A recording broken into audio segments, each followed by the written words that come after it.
26 जानेवारी म्हणजे ना खरा देशभक्त असल्याचा आनंद आहे. पण एक नाव संपूर्ण रॅलीत एकदाही ऐकायला आलं नाही. कोणतं नाव? डॉक्टर बाबासाहेब आंबेडकर. डॉक्टर बाबासाहेब आंबेडकर. अरे त्यांनी आपल्या देशासाठी केलं तरी काय? ना त्यांनी बंदूक उचलली, ना तलवार उचलली, ना तुरुंगात गेले. त्यांनी फक्त एका जातीपुरतं मर्यादित काम केलं. आपल्या भारत देशासाठी त्यांचं काहीच योगदान नाही. त्यांनी केलं काय याचं उत्तर शब्दात नाही, इतिहासात आहे. बाबासाहेब जर नसते ना तर ही रॅलीच निघाली नसती.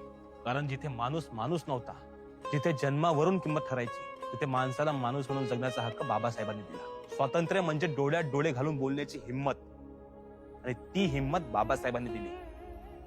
प्रजासत्ताक म्हणजे सगळे समान, कोणीच लहान कोणीच मोठा नाही. आणि हे संविधानाने अधिकार दिलाय, आणि ते संविधान लिहिलंय डॉक्टर बाबासाहेब आंबेडकरांनी. आज तू प्रश्न विचारू शकतोस ना की बाबासाहेबांनी काय केलं? हा प्रश्न विचारण्याचा अधिकार सुद्धा तुला बाबासाहेबांनी दिला. 26 जानेवारी हा फक्त एक सण नाही, तो बाबासाहेबांच्या विचारावर उभा असलेला देश आहे. अरे बाबासाहेबांनी दिलं गे बाबासाहेबांनी